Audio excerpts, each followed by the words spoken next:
चलें, here goes paper 22 of March 2020। ठीक है, सबसे पहले वो आपसे पूछता है कि length, mass and temperature are SI based quantities, state two other SI based quantities. Length, mass, temperature उसमें ऑलरेडी दे रखा हुआ है, उसके अलावा आपको दो फिजिकल क्वांटिटीज और बतानी है। ठीक है, अच्छा, तो अब दो फिजिकल क्वांटिटीज क्या होंगी आपके पास? लेंथ, मास, टेम्परेचर है। आप यहाँ पे लिख सकते हैं टाइम, जो कि नहीं है, और दूसरा आप लिखेंगे करंट। ठीक है, अच्छा, गुड हो गया, एग्जैक्टली exactly. उसके बाद इसने बोला the acceleration of free fall g may be determined from an oscillating pendulum using the equation g is equal to 4 pi square L over T square. ठीक है, where L is the length of the pendulum and T is the time period of oscillation. In an experiment, the measured values for an oscillating pendulum are L की value 1.50 plus minus 2%, T की value 2.48 seconds plus minus 3%। Calculate the acceleration of g. अब सबसे पहले तो आपने directly इनकी values सिर्फ input करनी है into the given formula 4 pi square. L की वैल्यू इज 1.5 एंड टाइम की वैल्यू इज 2.48। बेटा यहाँ से आप जी की वैल्यू निकालिएगा 9.63, ये स्पीड चाहिए बस। उसके बाद इसने बोला determine the percentage uncertainty in g. That's even very easy. देखिए परसेंटेज अनसर्टेनिटी, अब मैं बिल्कुल डिटेल में वो जो हमने कैलकुलेशन जो लास्ट पेपर के अंदर हमने लिखा था उस तरह नहीं लिखूंगा। अच्छा, एक second, there is a square on T. तो आई होप आपने ये स्क्वायर के बाद वैल्यूज निकाली होंगी। ठीक है, अच्छा, तो वैल्यू से इसके वो स्क्वायर के बाद आ गई। ठीक है, तो percentage uncertainty in L plus twice of percentage uncertainty in T. Twice क्यों किया? क्योंकि उसके ऊपर लगा हुआ था स्क्वायर। तो यहाँ पर आपको ये गिवन था 2%, right, and twice of three की सॉरी टी की वैल्यू आपको थी 3%, तो 6 and 2 दैट्स 8%। राइट, आप इसको इस तरह भी परफॉर्म कर सकते हो। ठीक है, मतलब इस तरह लिख लिख के। अच्छा, फाइनली वो आपसे बोलता है use your answer in both, use your answer in B1 B2 to determine the absolute uncertainty of the calculated value. देखिए एब्सोल्यूट अनसर्टेनिटी आपके पास पहले फ्रैक्शनल हम मालूम कर सकते हैं। फ्रैक्शनल है इसकी 0.08। एब्सोल्यूट अनसर्टेनिटी आएगी अगर मैं फ्रैक्शनल को द वैल्यू ऑफ जी से मल्टीप्लाई कर दूं, दैट इज 9.63। यहाँ से आपके पास एक एब्सोल्यूट अनसर्टेनिटी की वैल्यू आएगी, लेकिन उस वैल्यू को लिखते वक्त आपने ख्याल करना है decimal places and significant figure का। यहाँ पे एरर के सिग्निफिकेंट फिगर है 1, तो आपने अपना आंसर 1 सिग्निफिकेंट फिगर में देना है। 9.63 को आपने, क्योंकि 1 डेसिमल प्लेस के अंदर अगर लिखा है तो उसमें देंगे, वैसे तो यहाँ पे 2 लिखा है तो 2 सिग्निफिकेंट डेसिमल प्लेसेस के अंदर। ठीक है, जल्दी से वैल्यू कैलकुलेट करें।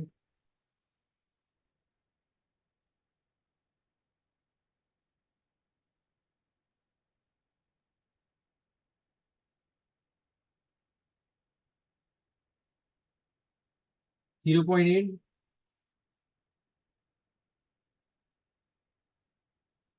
0.77 है तो 0.8 लिखेंगे, जो 1 सिग्निफिकेंट फिगर के अंदर आंसर चाहिए। ठीक है, तो अगर आप इसको 9.63 लिख रहे हैं तो 0.80, अगर यहाँ पे आपने 9.6 लिखा था लेट से, तो फिर आप इसको 0.8 लिख दोगे। ठीक है, डेसिमल प्लेसेस आपने वैल्यू से मैच करने होंगे। ठीक है, चलिए जी, फिर आगे है ब्लैंक पेज। वाओ, अच्छा, अब यहाँ पे वो बोलता है कि a dolphin is swimming under water at a constant speed of 4.5 metres per second. ठीक है, the dolphin emits a sound as it swims directly towards the stationary submerged diver. The frequency of the sound heard by the diver is 9560 hertz. ये observe frequency है। because it is hurt by the divert. The speed of sound in water is 1510, that is v. ठीक है, उसने बोला this is V S speed of the source, ठीक है, directly towards the stationery, तो मतलब ये टुवर्ड्स का केस है। अच्छा जी, उसने बोला determine the frequency to three significant figures of the sound emitted by the dolphin, मतलब सोर्स की फ्रीक्वेंसी चाहिए। देखें आपके पास the formula of observe frequency in the case when it was moving towards is v minus vs into fs, source की frequency. आपको इसमें से ये वैल्यू चाहिए, ठीक है। तो अब आप क्या लिखोगे, जो फ्रीक्वेंसी उसने सुनी है that is 9560, the speed of sound in water is 1510, again 1510 minus the speed of the source that is 4.5 multiply by fs। यहां से आप fs की वैल्यू निकालोगे 9530, ग्रेट हो गया। सबके पास यही वैल्यू आ रही है।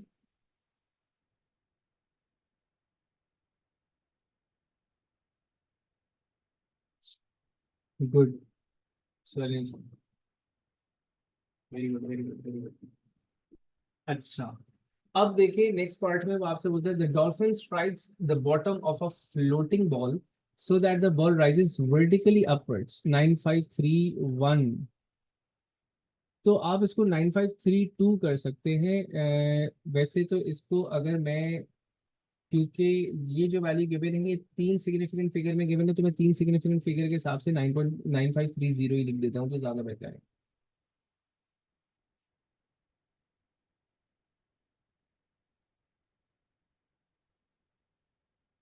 ठीक है, चलें। अच्छा, अब देखें वो कहते हैं the dolphin strikes the bottom of a floating ball so that the ball rises vertically upwards from the surface of the water.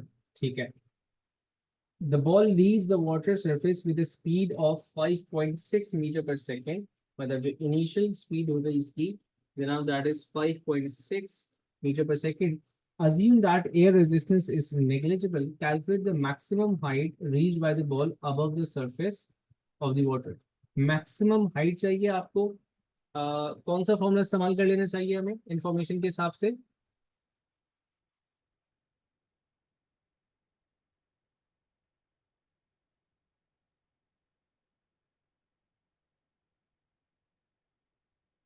We square you square वाला, ठीक है। तो हम लिखेंगे v square minus u square is equal to 2 AS। अब यहाँ पे values किस तरह होंगी, देखें मैक्सिमम हाइट चाहिए तो वी स्क्वायर तो इसका हो जाएगा आपके पास जीरो, क्योंकि मैक्सिमम हाइट पे वेलोसिटी जीरो हो जाएगी, माइनस यू स्क्वायर की जगह मैं लिखूंगा 5.6 का स्क्वायर, 2।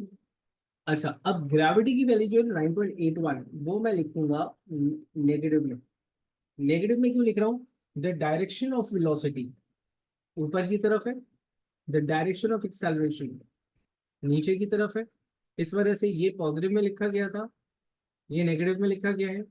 और जो दूसरी लॉजिक हम यूज करते थे कि जनाब डिसेलरेट कर रहा है तो नेगेटिव एक्सेलरेशन है, आसान वाली जो लॉजिक हमने कहा था याद दिखाने के लिए। यहाँ से आप एच की वैल्यू निकालोगे, माइनस और माइनस कैंसिल आउट हो जाएगा, द एच आपके पास आ जाएगा 5.6 का स्क्वायर 2 into 9.81, 1.6 मीटर्स।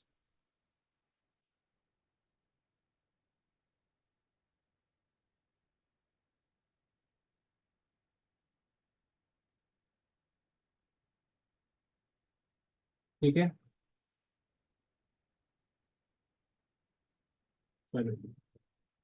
उसके बाद उसने ऐसा कहा the ball leaves the water at time t0, it reaches its maximum height at time t, capital T। ठीक है ना। On figure 2.2 sketch the graph to show that the variation of the speed of the ball with time t from t0 to t capital T, numerical values are not required। अच्छा, अब speed चाहिए। Speed का मतलब ये है कि आपके पास दी negative direction वाली चीज है, दैट इज नॉट रिक्वायर्ड। ठीक है ना। अब आप इसका ग्राफ किस तरह बनाने वाले हो, the speed is initially maximum, ठीक है, और वो ग्रेजुअली आपके पास क्या हो रही है, जीरो की तरफ जा रही है। ठीक है,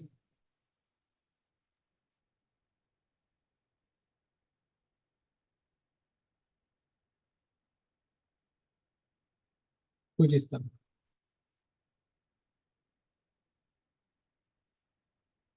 ठीक है, आई बात समझ में, द स्पीड वो डिक्रीज लीनियरली। उसके बाद इसने कहा the mass of the ball is 0.45 kg, the mass of the ball is 0.45 kg। उसने कहा use your answer in B1। B1 में क्या किया था हमने, हमने हाइट निकाली। ठीक है, use your answer in B1 to calculate the change in gravitational potential energy of the ball as it rises from the surface to the water to its maximum height। देखें, change in gravitational potential energy चाहिए, change in gravitational potential energy is mg into change in height। मास की value आपको given है 0.45, gravity की value is 9.81 and height की value आपने निकाली थी 1.6। तो ये वैल्यू आप लोगों ने मुझे कैलकुलेट करके बताई 7.1 जूल्स। ठीक है,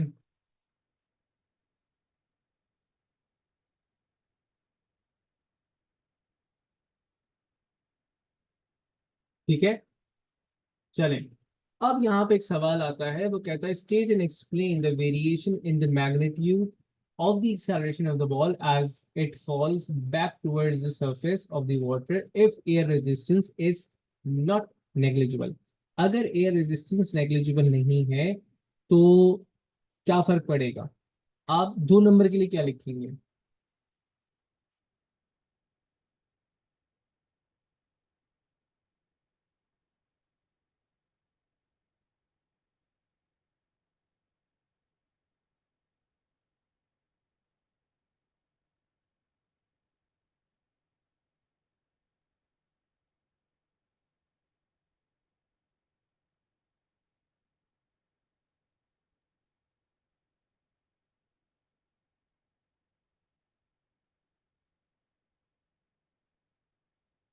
ठीक है, एक्सेलरेशन डिक्रीजेस, नहीं देखो, जब तक कि वो खुद ना बोले टर्मिनल वेलोसिटी का, आपने खुद जिक्र नहीं करना। मैं अभी बताता हूँ टर्मिनल वेलोसिटी कहाँ जिक्र होगा, मैं पहले सारे आंसर ले लूँ इनिशियल।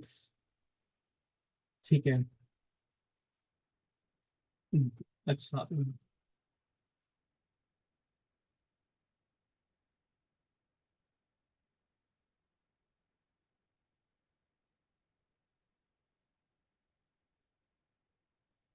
इनिशियल चले, देखें, initially it will be greater, थोड़ा सा आंसर को और इलेबोरेटिव लिखना है फातिमा आपने, ठीक है ना।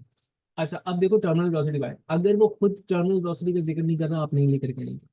दूसरा, वो क्या कीवर्ड इस्तेमाल करेगा जहां पे आप टर्मिनल वेलोसिटी के बारे में सोचेंगे, वो होगा आपके पास, अगर वो बोले कि from a very great height, अगर वो बोले बहुत ऊंचाई से हम फेंक रहे हैं, तो इसका मतलब ये है कि वो टर्मिनल वेलोसिटी की हिंट दे रहा है आपको। सही ना।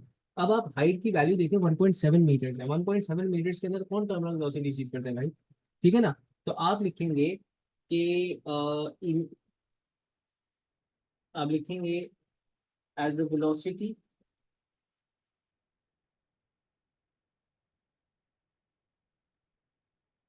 increases the air resistance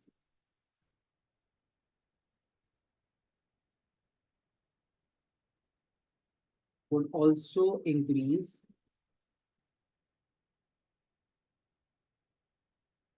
due to which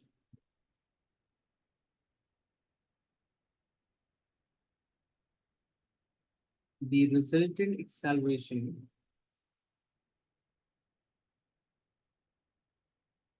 will decrease gradually from its maximum value और मैक्सिमम वैल्यू कितनी है 9.81। आप चाहे इसको किसी और तरीके से रिफ्रेश भी कर सकते हैं।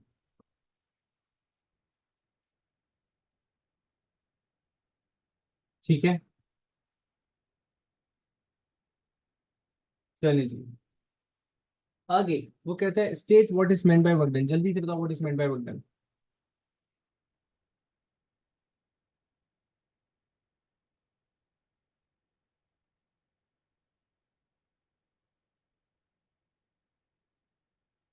जल्दी से बताओ state what is meant by work done. जी, Ayan Khan. Force into product of force into parallel distance.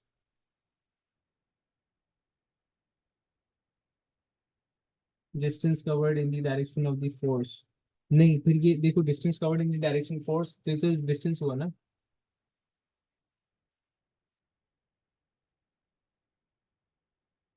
मैंने लीनियरली तो नहीं लिखा, ग्रेजुअली लिखा है। लीनियरली नहीं लिखा है, ग्रेजुअली लिखा है। अच्छा, ग्राफ वाला।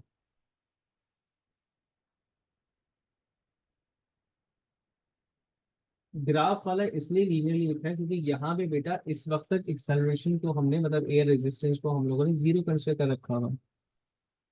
ठीक है ना।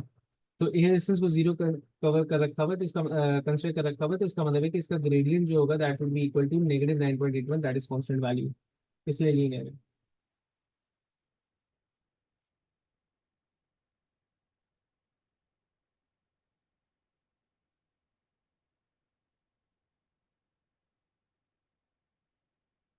ठीक है, आई बस समझ में। चलिए, as the ball for this velocity is increases resulting force. हाँ चलिए। अच्छा, मैं एक सेकंड फिर से पढ़ लूँ आपका आंसर इंक्रीजेस। हाँ सही, बिल्कुल सही, आप इस तरह भी लिख सकते हो। ठीक है, परफेक्ट है। अच्छा, तो हम आ गए इस वाले पे दोबारा।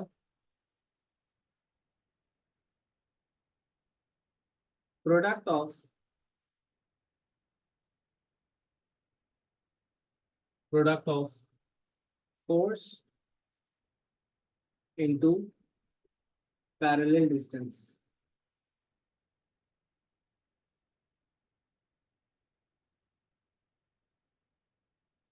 सही है। अच्छा, आगे बढ़े आप। आगे वो आपसे बोलता है कि this skier is pulled along horizontal ground by a wire attached to a kite as shown in figure 3.1। ठीक है, the skier moves in a straight line along the ground with a constant speed 4.4 metre per second. अच्छा, horizontal speed है ये, ठीक है। The wire is at an angle of 30 degrees to the horizontal, the tension in the wire is 140 newtons. ठीक है, calculate the work done by the tension to move the skier for a time of 30 seconds. अच्छा, 30 seconds के लिए work done की value चाहिए। देखें, 30 seconds सबसे पहले, अगर मैं नहीं, when the distance is covered in the direction of the force, ये तो distance हो गया ना आपके पास। ठीक है, इट्स अ प्रोडक्ट एक्चुअली। अच्छा, सबसे पहले आपको चाहिए फोर्स इनटू डिस्टेंस। आपको चाहिए फोर्स इनटू डिस्टेंस। ना डायरेक्टली फोर्स गिवन है, ना डायरेक्टली डिस्टेंस गिवन है। फोर्स क्या होगा? टेंशन का हॉरिजॉन्टल कॉम्पोनेंट। ठीक है, तो फोर्स की जगह आप लिखेंगे टेंशन मतलब 140 कॉस 30। अच्छा, डिस्टेंस भी नहीं गिवन है, लेकिन डिस्टेंस की जगह आप लिख सकते हैं v into T. Speed into time, speed आपको गिवन है 4.4, इंटू टाइम आपको गिवन है 30। तो अगर आप कलेक्टिवली वर्क डन निकालने चाह रहे हो तो इसको एक साथ लिख सकते हो कि फोर्स की जगह 140 कॉस 30 एंड डिस्टेंस की जगह 4.4 इंटू 30। यहाँ से वर्क डन की वैल्यू निकालिएगा।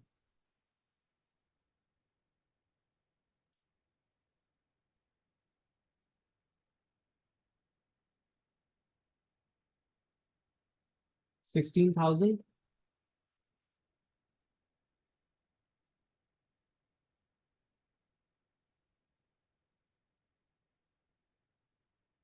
सबके पास यही वैल्यू आ रही है।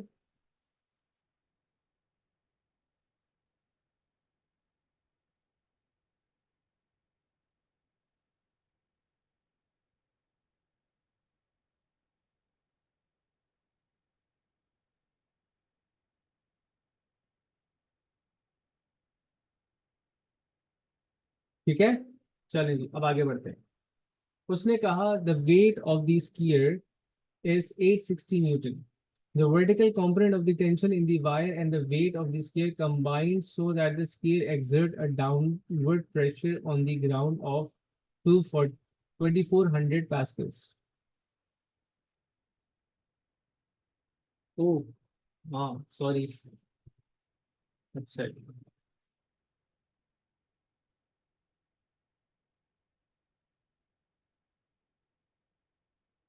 the weight of the sphere is 860 Newton. ठीक है. The vertical component of the tension in the wire and the weight of the sphere combine so that the sphere exerts a downward pressure. This one. Determine the total area of the skis in contact with the ground. देखें, आपके पास pressure is force over area. ठीक है. आपको area चाहिए, that would be force over pressure. Now the question is कि आप force की value किस तरह निकालोगे. आपके पास टेंशन का कंपोनेंट अपवर्ड एक्ट कर रहा है, ठीक है, और वेट डाउनवर्ड, तो जो रिजल्टेंट फोर्स होगी वो होगी 140 साइन 30। ये अपवर्ड फोर्स है, टेंशन का vertical component, minus weight. Weight कितना गिवन है, the weight of this sphere 860।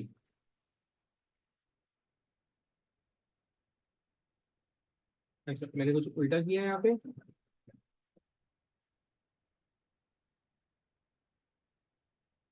अच्छा, मुझे उल्टा वेट माइनस इस वैल्यू करना चाहिए था, ठीक है, समझ नहीं। वेट 860 माइनस 70, 150 साइन फ्लैट 70, ठीक है ना। तो यहाँ से जो वैल्यू आएगी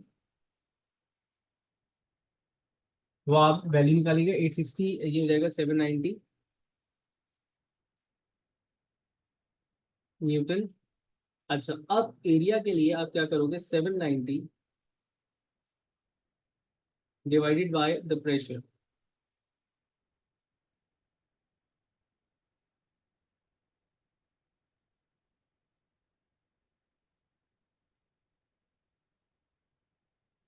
ठीक है, जल्दी से यहाँ से वैल्यू निकाल के बताइएगा एरिया की आप लोग।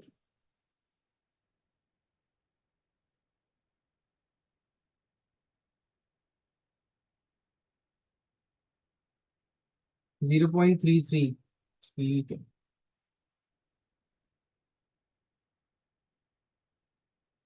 0.33।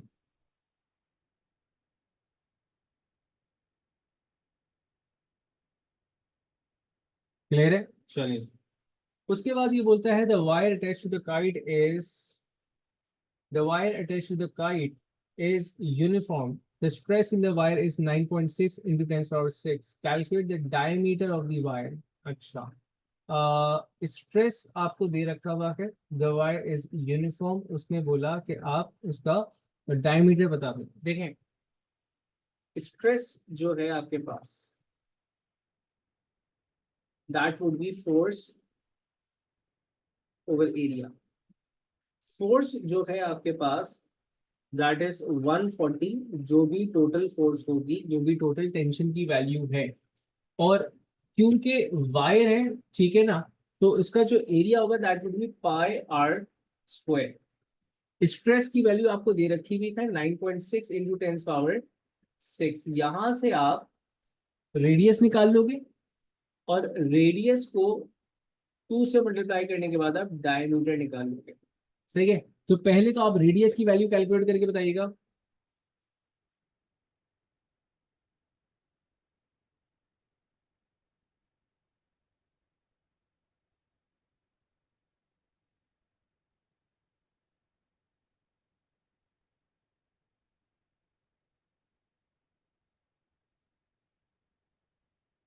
आप डायरेक्ट डायमीटर पुट कर दो, पाई डी स्क्वायर अपॉन 4 हो जाएगा वो। मतलब आप चाहो तो इसी चीज को इस तरह भी लिख सकते हो, 140 is equals to pi d square on 4, direct diameter आ जाएगा।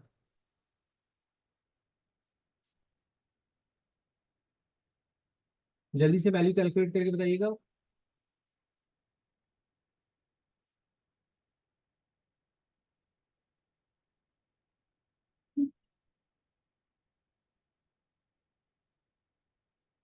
9.3 टेंस पावर -6, ठीक है।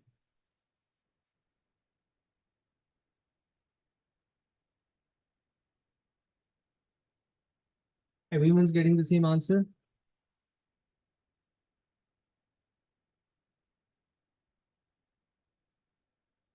चलिए आगे, the question says the variation with extension x of the tension f in the wire in B is shown in figure 3.2। जो भी variation extension हो रही है वायर के अंदर वो यहाँ पे हमें, अब देखो मल्टीपल आंसर्स आ गए। फातिमा बेटा ये आपने क्या बताया है, क्या आपने डायमीटर बताया या एक दफा दोबारा खुद कैलकुलेट कर लेता हूँ। हमारे पास वेरिएशंस आ रही हैं आंसर के अंदर।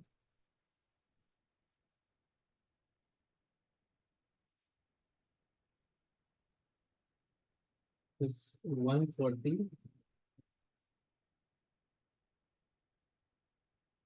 बाय 9.6 टेंस पावर 6, ठीक है, अंडर रूट आंसर, ठीक है, multiply by 2, 4.3 into tens power -3 आना चाहिए। हाँ, ये चेक कर लो भाई, आंसर अपना 4.3 इंटू टेंस पावर -3।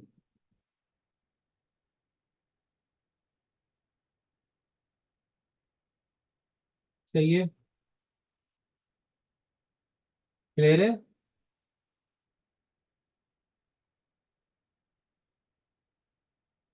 एग्जैक्टली चलिए, वो कहते थे variation with extension x of the tension F, ठीक है, वो वायर की दे रखी हुई है। A gust of wind increases the tension in the wire from 140 to 210। एक बहुत तेज हवा का झोंका आया और उसने 140 से 210 उसकी फोर्स कर दी है। Calculate the change in strain energy. अच्छा जी, 140 इनिशियल था आपके पास, मतलब 140, you'll find 110 140 over here, ठीक है। तो दिस इज 140, ठीक है, एंड उसके बाद 210 तक चले गए थे जनाब, तो 210 आपके पास ये रहा। तो उसने बोला स्ट्रेन एनर्जी, अब ये जो पूरा एरिया इनक्लोज्ड है आपके पास, this gives you the change in strain energy. सही है। इस एरिया को आप किस तरह निकालोगे, ट्रेपीजियम है आपके पास, ठीक है, तो ट्रेपीजियम का आप फॉर्मूला सिंपली यहाँ लगा लो, दैट इज हाफ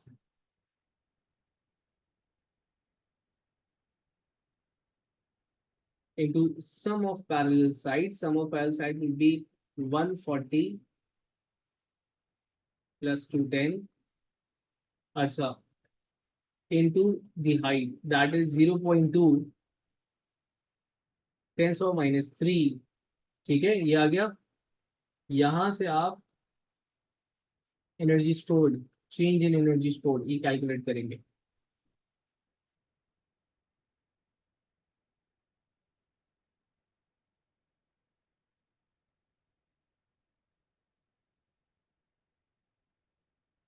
बेटा तो इतनी लंबी कैलकुलेशन पहले आप ग्रेडियंट निकालोगे, उससे आपके पास क्या आएगा, हाफ एक्स स्क्वायर। बिल्कुल कर सकते हो, लेकिन कैलकुलेशन बहुत बड़ी नहीं हो जाएगी आपके हिसाब से।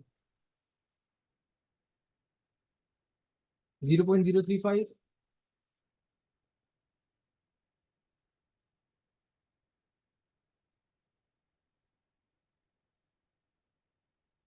सबके पास 0.035 आ रहा है।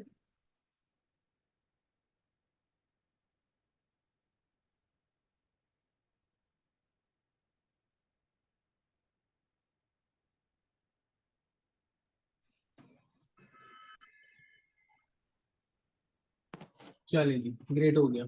अच्छा, अब आगे बढ़ते। वो आपसे बोलता है, नेक्स्ट सवाल आ गया आपके पास, बेहतरीन। For a progressive wave state, what is meant by wavelength state? What is meant by the amplitude wavelength? बताइए।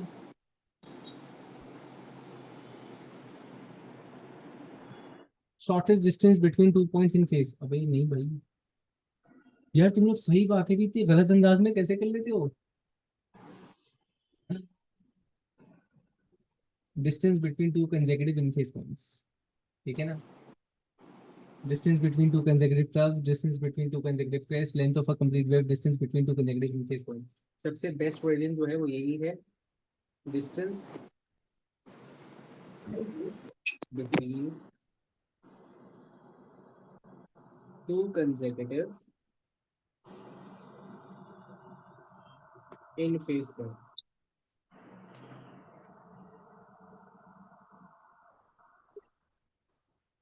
ठीक है।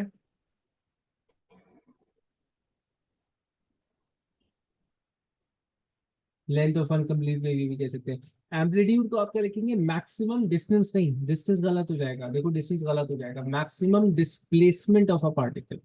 डिस्टेंस गलत हो जाएगा, देखो डिस्टेंस क्यों गलत हो जाएगा? पार्टिकल तो ऐसे ऐसे वाइब्रेट कर रही है, तो ये सारी लेंथ कैलकुलेट करके क्या हो जाएगी आपके पास? तो पूरी लेंथ हो जाएगा, तो maximum displacement of a particle. ठीक है, तो आप लिखेंगे maximum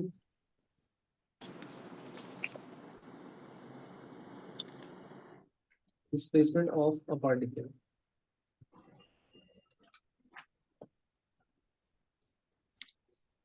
highest displacement frame position कह सकते हैं, ग्रेटेस्ट डिस्प्लेसमेंट। ठीक है, चलिए जी आगे। हाँ ठीक है, displacement from maximum displacement, Ahmad maximum displacement. ठीक है, चलें। उसके बाद वो ये कहता है कि a beam of red laser light is incident normally on a diffraction grating. Diffraction of the light wave occurs at each slit of the grating. The light waves emerging from the slits are coherent. Explain what is meant by diffraction and coherent. Diffraction bending नहीं है।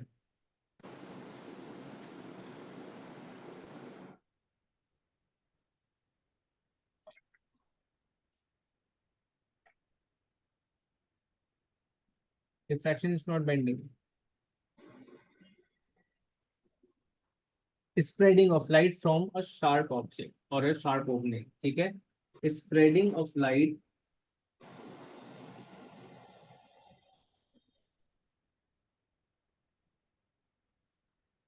spreading of light from a sharp slit edge opening, कुछ भी आप बोलो। ठीक है, अच्छा उसके बाद कोहेरेंट। कोहेरेंट की क्या मतलब है? कांस्टेंट फेज डिफरेंस या constant path difference. Exactly, constant phase difference,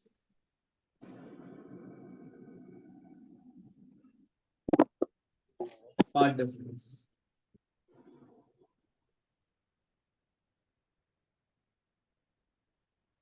spreading of wave भी लिख सकते हैं, बिल्कुल लिख सकते हैं, क्योंकि यहाँ पे लाइट की बात हो रही थी तो हमने वर्ड लाइट का यूज कर दिया।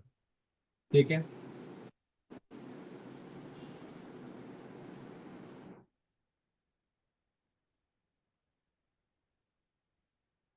ठीक है, चलें जी अब आगे बढ़े।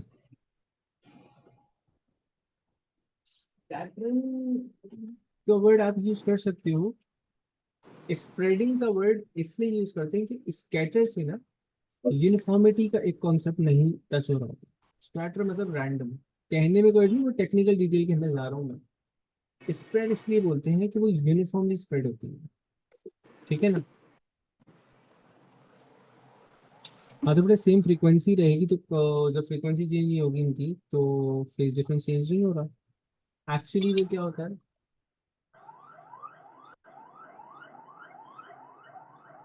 Constant phase difference and constant path difference is the basic thing. ठीक है, हाँ एग्जैक्टली। बिल्कुल बिल्कुल बिल्कुल।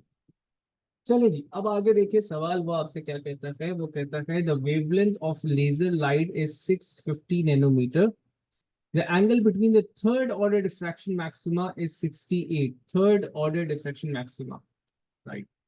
तो ये भी आपके पास एक थर्ड ऑर्डर है, ये भी आपके पास एक थर्ड ऑर्डर है, इन दोनों के दरम्यान जो एंगल है 68 है। तो इसका मतलब ये है कि अगर मैं जीरोथ ऑर्डर से एंगल निकालूंगा, तो जीरोथ एंगल से, जीरोथ ऑर्डर से जो एंगल आ रहा होगा दैट इज 34। ठीक है। चले, उसने कहा calculate the separation d between the centre of the adjacent slits of the grating. D की वैल्यू चाहिए एडजेसेंट स्लिट्स की। तो आपके पास the formula is d sine theta is equal to n lambda. ठीक है ना, आपको डी चाहिए, तो आपने इसको किया n lambda divided by sine theta. ठीक है। अच्छा, n was third order, wavelength was I guess 650 nanometre. 650 nanometre मतलब 10⁻⁹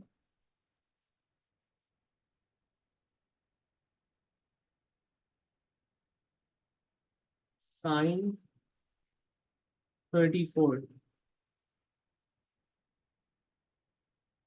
ठीक है, यहां से आपके पास डी की वैल्यू आएगी, जल्दी से वैल्यू निकालिए कितनी आ रही है, 3.5 10⁻⁶। ठीक है, 3.5 इंटू 10⁻⁶मीटर्स।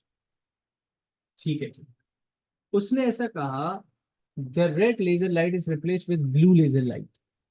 क्या फर्क पड़ता है, वो अक्सर ये बात बोलता है, अक्सर ये बात बोलता है कि रेड लेजर लाइट को ब्लू लेजर लाइट से रिप्लेस किया। रेड लेजर लाइट का वेवलेंथ बड़ा होता है, ब्लू लेजर लाइट का वेवलेंथ स्मॉलर होता है। तो एक्चुअली वो वेवलेंथ को छोटा करो। State and explain the change if any to the angle between the third order diffraction. Wavelength कम हो जाएगी, वेवलेंथ कम हो जाएगी तो एंगल पे क्या फर्क पड़ जाना चाहिए आपके पास।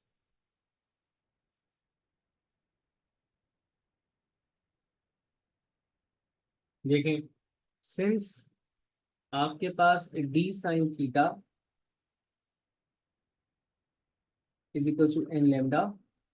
ठीक है, तो अगर मैं ऑर्डर नंबर चेंज ना करूं, डी चेंज नहीं करूं, तो sine theta is proportional to lambda and sine theta is proportional to theta itself. अगर मैं लेमडा की वैल्यू कम कर रहा हूं तो मैं साइन थीटा की वैल्यू कम कर रहा हूं। ठीक है, तो साइन थीटा की वैल्यू कम कर रहा हूं तो एक्चुअली मैं थीटा की वैल्यू कम कर रहा हूं। ठीक है, तो इसका मतलब ये है द एंगल वर्ड डिक्रीज। अब एक सवाल है, अगर इस स्टेट के अंदर आप अपना जवाब लिखते हो बिल्कुल एग्जैक्टली इसी तरह जैसे मैंने लिखा है, would it be marked exactly ऐसे ही जो मैंने लिखा है यहाँ पे, इट वुड बी मार्क्ड। सही है, बताना क्या चाह रहा हूं, कहीं पर अगर आपके पास इतनी प्यारी अंग्रेजी ना हो कि अपनी इस पूरी दास्तान को किस तरह बयान कर सको, तो बेटा इस तरह कर देना, कोई हर्ज नहीं है, नंबर लेना आने चाहिए। ये जो साद आपने बात की ना कि सर आप गलत नहीं हो सकते, ये आपकी बात मुझे अच्छी लगी। ये बस ये हौसला, ये जज्बा चाहिए, ये जुनून, ये जज्बा, ये चीज। देखो, ये जो तुम लोग कह रहे हो ना बेटा, ऐसा है कि ये जो 68 है ना, वो यहाँ से लेके यहाँ तक का एंगल है, तो यहाँ से इसको डिवाइड बाई 2 कर दिया, 34 आ गया। बेटा देखो, एंगल जो हम मेजर करते हैं वो हमेशा करते हैं जीरोथ ऑर्डर से, दिस इज जीरोथ ऑर्डर।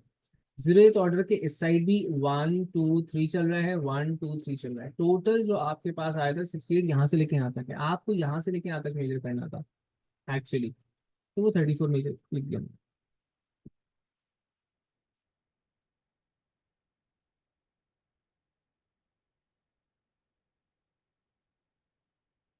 ठीक है, ये जो आप लोग बातें कर रहे हैं ना इस वक्त के, सर आप गलत कैसे हो सकते हैं, ये आपको जन्नती बना देंगे, पता है आप लोग को, जन्नती बना, जन्नती।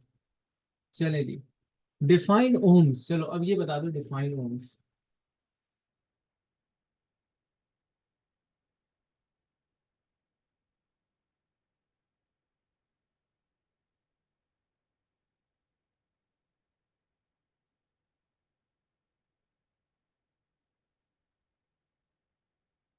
ओम को डिफाइन करना है, ओम को।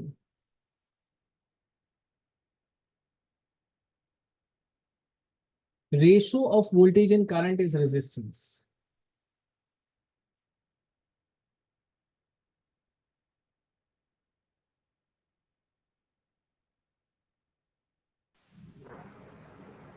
नहीं, देखो मैंने क्या कहा था, एक दफा समझाई थी, जब क्वांटिटी को समझाना हो तो क्वांटिटी की मदद से समझाएंगे, जब यूनिट्स को समझाना होगा तो यूनिट्स की मदद से समझाएंगे, ठीक है ना। आप वोल्ट ओवर एम्पेयर लिख सकते हो, बिल्कुल। ये अलीशा बागी ने भी जवाब दिए इसको, चालाकी की, सारे गलत जवाब आने दिए, उसने फिर बोला कि मैं लिखूंगी वोल्ट ओवर एम्पेयर, ये बात हो जाएगी सही। लेकिन अब इस बात को एक्सप्लेन करेंगे, अब लिखेंगे मेरा potential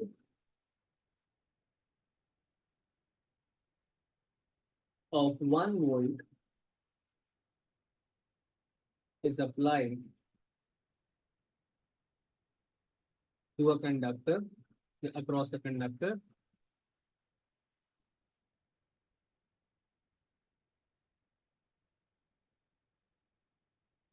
and a current of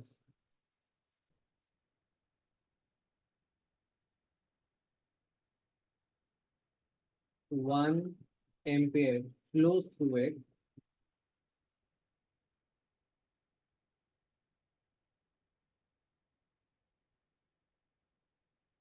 The resistance is equals to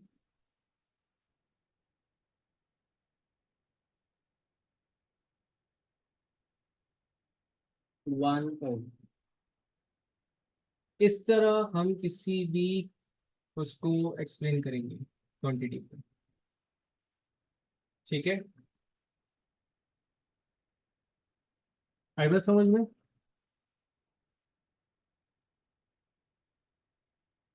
अच्छा, ये सारी चीजें अगेन फिर मैं रिपीट करूंगा, ड्राइव में एक एक पीडीएफ फाइल है आपके पास, उस पीडीएफ फाइल का नाम है पेपर टू की नोट्स, उसके अंदर लिखे हुए तमाम डेफिनेशंस, बस वो नहीं पढ़ना आप लोगों को, सही है ना, वरना आप लोगों को ये सब करना आ जाएगा, ये तो गड़बड़ हो जाएगी, है ना, सबके आंसर पता चल जाएंगे। चलो भाई आगे देखते हैं। वो ये कह रहा है, a wire has a resistance of 1.8 ohms, the wire has a uniform cross section area of 0.32 millimeter square and is made of metal of resistivity 9.6 10 to the minus 7, calculate the length of the wire। Simple सा formula है resistivity का, rho L over ए, हमें इसमें से ए चाहिए, तो resistivity into area,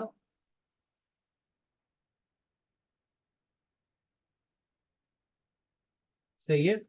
अच्छा, मसला ये है कि लेंथ, रेजिस्टिविटी, रेजिस्टेंस की वैल्यू 1.8 है।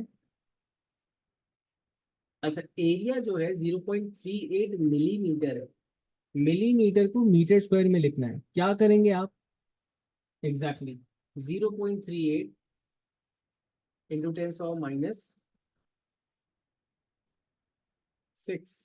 हो जाएगा ये, divided by the value of resistivity, resistivity की वैल्यू इज 9.6 10⁻⁷।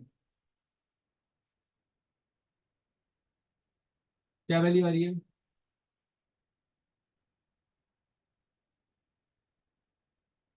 0.71 मीटर्स।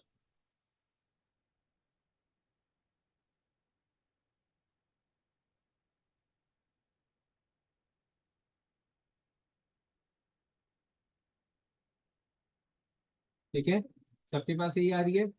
चले, अब वो आपसे कहता है कि resistance X of resistance, resistance, resistor X of resistance 1.8 ohm is connected to a resistor Y of resistance 0.6 and battery P as shown in figure 5.1. ओम की definition देख लें जल्दी से.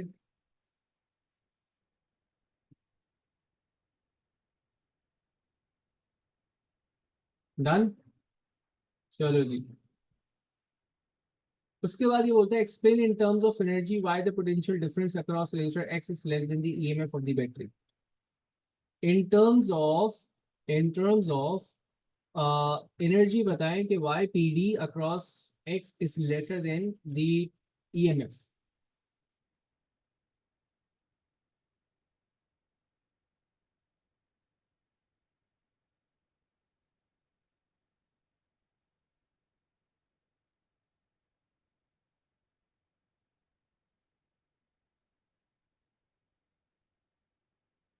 जल्दी से बताओ.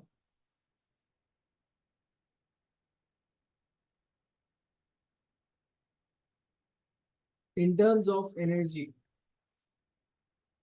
क्या लिखोगे?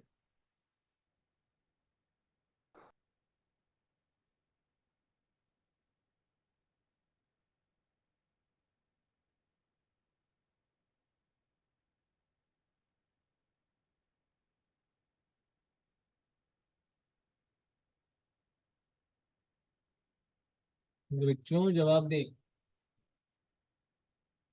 इन टर्म्स ऑफ एनर्जी लिखना है. आपने लिखना है कि EMF is the total amount of energy transferred to a charge to flow through the complete circuit.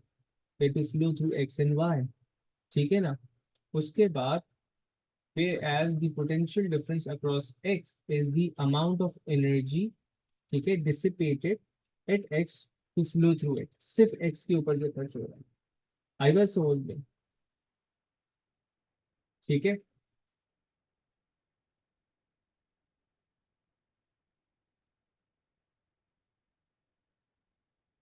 सोचा. हाँ. अब देखो मुश्किल सवाल है ना, 1 नंबर के लिए दिया है उसने. तो वो आपसे कहता है कि क्या कहना है? वो आपसे कहता है, अच्छा आपने उससे कहना है, ठीक है. आप लिखेंगे EMF. ये है टोटल अमाउंट ऑफ एनर्जी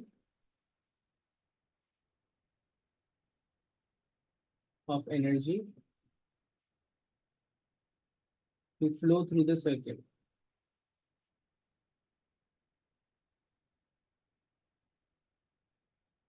ठीक है. प्रोवाइडेड टू अ चार्ज पे PD is the amount of energy dissipated across X. ठीक है ना. तो इसको आप और मजीद बेहतर वर्ड्स में. सर अच्छा 1 नंबर का. 1 नंबर का हम ऐसे ही छोड़ देंगे, कोई मसला नहीं है. We have no issues. हमारा दिल बड़ा. एक एक नंबर करके हम लोग पता नहीं कितने सारे नंबर छोड़ देते हैं. ऐसा है. Energy per unit charge. क्या बात है, बेहतरीन जवाब दिया है आपने. बहुत अच्छा जवाब. चले जी. उसके बाद ये बोलता है calculate the potential difference across resistor X. Potential difference across resistor X. अब यहाँ पे सीधा सीधा पोटेंशियल डिवाइडर का फॉर्मूला लग सकता है आपके पास. जवाब है energy per unit charge EMF from the battery is dissipated between X and Y proportion to their resistance. Proportional to their resistance. ठीक है ना. तो ये लिखा कि EMF टोटल है और X और Y पे जो हो रहा है वो प्रोपोर्शनल टू द रेजिस्टेंस है, तो डेफिनेटली वो कम होगा. ठीक है. चलिए. Calculate the potential difference across x. अब यहाँ पर आप लगा सकते हैं पोटेंशियल डिवाइडर का फॉर्मूला. अगर आपको पोटेंशियल अक्रॉस एक्स चाहिए तो पोटेंशियल डिवाइडर के फॉर्मूला के accordingly 1.8 that is the value of x divided by the total value 1.8 over 0.6 into the total potential that is 1.2. कितना आ रहा है आपके पास? 0.9. सबके पास की वैल्यू आ रही है.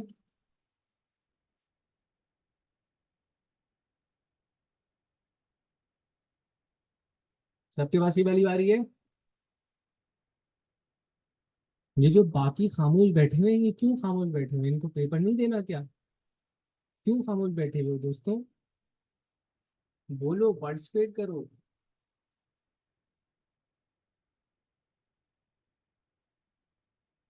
चले जी, आगे वो बोलता है another battery Q of EMF 1.2 volt and a negligible internal resistance। Pakistan के हारने के, पाकिस्तान हारना मतलब कोई गेम चल रहा है? ओए हो, न्यूजीलैंड वर्सेस, मतलब क्रिकेट चल रहा है। मैं स्पोर्ट्स की दुनिया से बहुत दूर हूँ। पाकिस्तान हार गया है, अफसोस हो। मैं ताजियत पेश करता हूँ तमाम क्रिकेट फैंस को, कोई बात नहीं। तो कौन सा टूर्नामेंट चल रहा है भैया?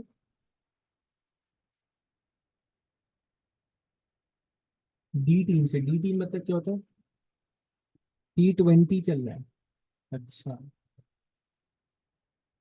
मतलब इन दोनों की सीरीज चल रही है और पूरा और भी लोग हैं खेल रहे हैं, बड़े लड़के भी खेल रहे हैं क्या मतलब?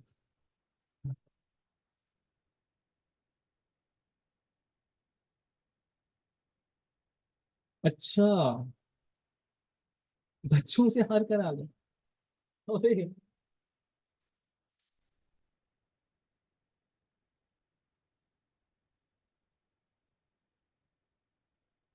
सर आप अपने डीएम्स ओपन कर लें फर्स्ट ऐप पर।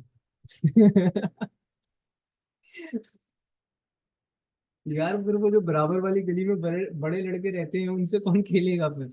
समझ रहे हैं आप, बराबर वाली गली में ज्यादा बोल नहीं सकता, इसको यूट्यूब पे जाना है। अच्छा, चलिए जी आगे बढ़ते हैं। तो वो तो वो आपसे बोलता है कि अच्छा, वैसे चैनल पे मजीद videos are been uploaded internal races वगैरह की एंड काइनेमैटिक्स के जो इनिशियली 3 लेक्चर्स थे, दे आर आल्सो देयर है। वो कहता है another battery Q of EMF 12 volts negligible internal resistance is now connected in circuit into the circuit of figure 5.1 to produce the new circuit shown in ठीक है। एक और battery लगा दी है similar and no internal resistance, state whether the condition whether the addition of battery Q causes the current to decrease, increase or remain the same। Current के साथ क्या फर्क पड़ेगा, इंक्रीज होगा, डिक्रीज होगा, या और इट्स रिमेन्स द सेम?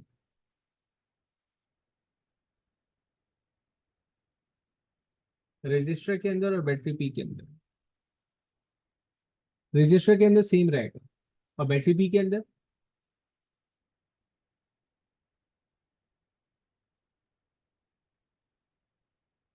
क्यों डिक्रीज हो जाएगा?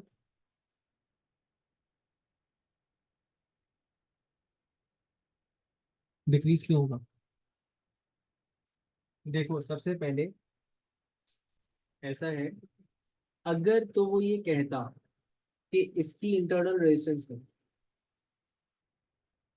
तो इसका मतलब है कि इसकी इंटरनल रेजिस्टेंस की वजह से पैरेलल में लगा हुआ है, तो यहाँ पे बैटरी के जो लॉसेस हैं वो आपके पास रिड्यूस होते हैं, जिसकी वजह से आपके पास सर्किट का टोटल करंट इंक्रीज होता, जिसकी वजह से एक्स में करंट इंक्रीज होता। लेकिन क्योंकि इसकी इंटरनल रेजिस्टेंस है ही नहीं, इसका मतलब ये कि जो अभी यहाँ से लेके यहाँ तक का पोटेंशियल है वो स्टिल 1.2 है, पैरेलल में लगे हुए हैं। तो करंट जो पहले जा रहा था अभी भी वही जा रहा है, दैट इज सेम। लेकिन अब फर्क इतना है कि बेटा ये जो जो भी करंट जा रहा था ना आई, उसमें से I/2 यहाँ से जाएगा एंड I/2 यहाँ से जाएगा, तो ये डिक्रीज होगा।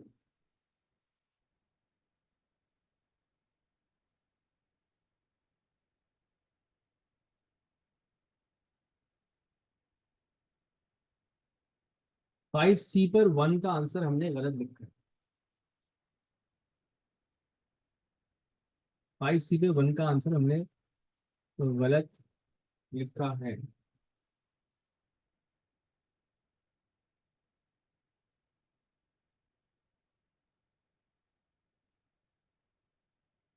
अब इसको बंद किस तरह करूंगा?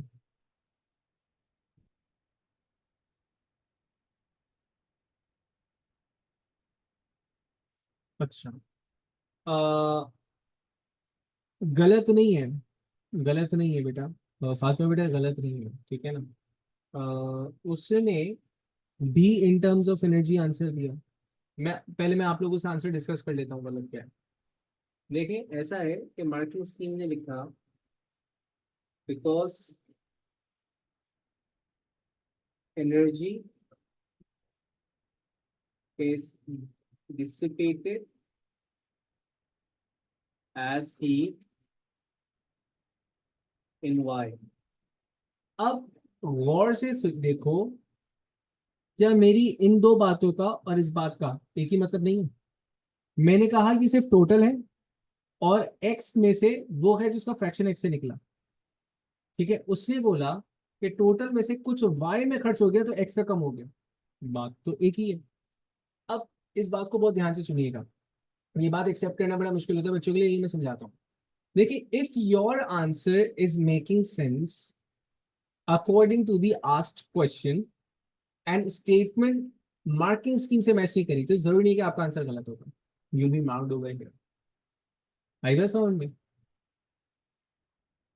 ठीक है बेटा, it's good that you asked, मतलब मैं आपको नहीं कह रहा, इट्स नहीं नहीं नहीं, don't be, it's good that you asked. And अगर ऐसी कोई कंफ्यूजन हो, इट्स जस्ट अ कंफ्यूजन, तो ऑब्वियसली आस्क, पूछना, ठीक है ना। क्योंकि हमेशा ऐसा नहीं होगा कि हम अलग लिखे मार्किंग स्कीम अलग है तो वो आंसर जो है ना वो सही आ रहा है। ठीक है,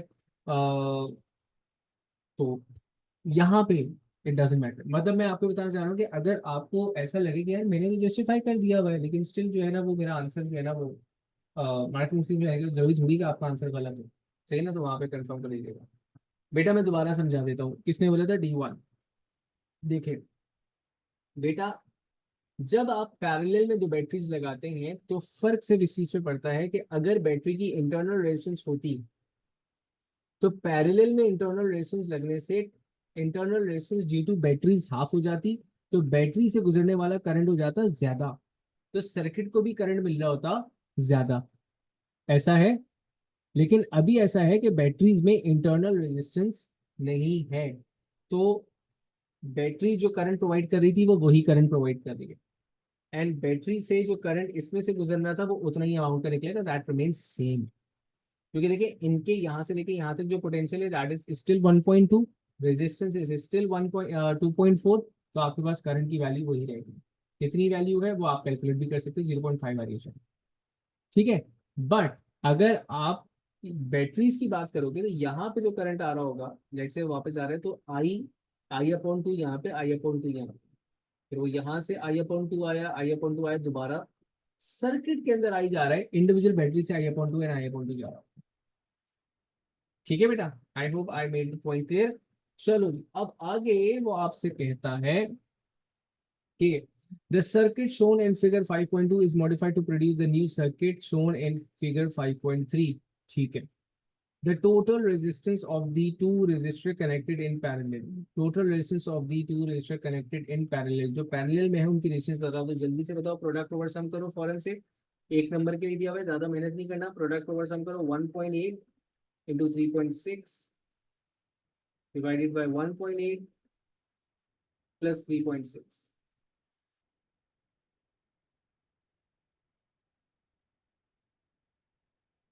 1.2 आ गया, गुड हो गया जी। अच्छा, the current in resistor Y, the current in resistor Y, अब मैं किस तरह निकालूंगा, देखो करंट इन रजिस्टर वाई का मतलब ये है कि ये total current of the circuit होगा। मुझे कैसे पता है total current of the circuit है, because this is the same current that is flowing through the battery itself. ठीक है, तो अब आपके पास अगर ये 1.2 है, दिस इज 1.6, तो टोटल रेजिस्टेंस हो गई आपके पास 1.8। V is to I R में करूंगा, वोल्टेज टोटल है 1.2, टोटल करंट में निकालने जा रहा हूँ, एंड टोटल रेजिस्टेंस की value is 1.2 plus 0.6 that is 1.8 again. तो करंट की वैल्यू मेरे पास आ जाएगी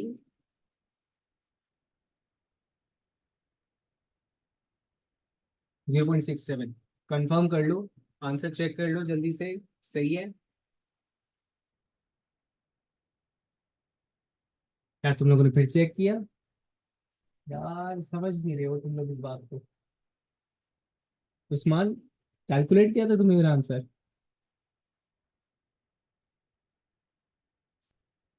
गुमराह कौन है?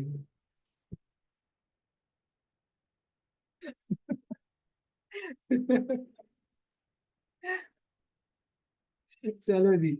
अच्छा, नाइस वन। अच्छा जी, ये सवाल पेपर खत्म नहीं होके दे रहा माशाल्लाह, इतना बरकती पेपर है, खत्म नहीं होके दे रहे यार। आप लोग के तो पेपर्स बड़े छोटे होते हैं, A2 के पेपर्स करवाने बैठे हो, आप यकीन करो कि उनका एक क्वेश्चन पेपर नीड्स और requires almost 3 hours with explanation to do. तो A2 जान ले लेते हैं भाई। चले जी आगे देखें। वो कहता है लास्ट क्वेश्चन शो करें, ये अयान कहता है। लास्ट क्वेश्चन शो कर दिया। वो कहता है कि a uniform electric field is produced between two parallel metal plates. The electric field strength is this much. And this question is not the part of the syllabus. और मेरे दिल में खुशी की एक लहर दौड़ गई। बेटा electric field use to be a part of S, अब वो पहुंचा है A2 के अंदर, तो अगर आप पहुंचे A2 के अंदर तो अच्छा। ठीक है, अब ये सवाल पढ़ते हैं। सवाल आपसे कहता है कि state and explain weather a neutron is a fundamental particle. State and explain, is it a fundamental particle?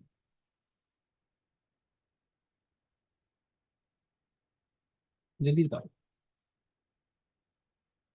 Neutron is not a fundamental particle, पहली बात तो ठीक होगी। अब एक्सप्लेन किस तरह करोगे? Not a fundamental particle,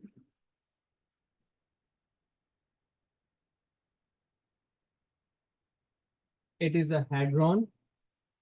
It consists of 3 coils. Okay, it is a combination या made up of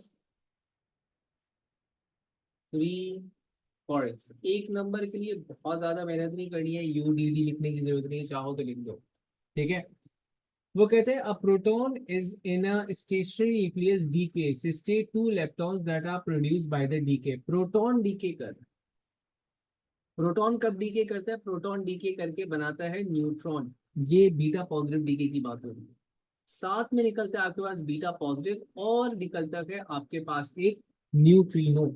तो ये हो जाएगा आपके पास 2 leptons बताने थे, तो ये भी लेप्टॉन है, ये भी लेप्टॉन है। आप बताओगे बीटा पॉजिटिव या फिर आप पॉजिट्रॉन लिख सकते हो यहाँ पे। ठीक है। दूसरा आप लिखोगे न्यूट्रिनो।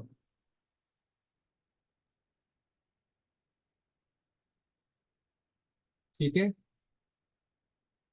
अच्छा, part of the energy released by the decay is given to the 2 leptons. State 2 possible forms of the remainder of the released energy. अच्छा, जो रिलीज्ड एनर्जी है वो किस फॉर्म में निकल सकती है आपके पास?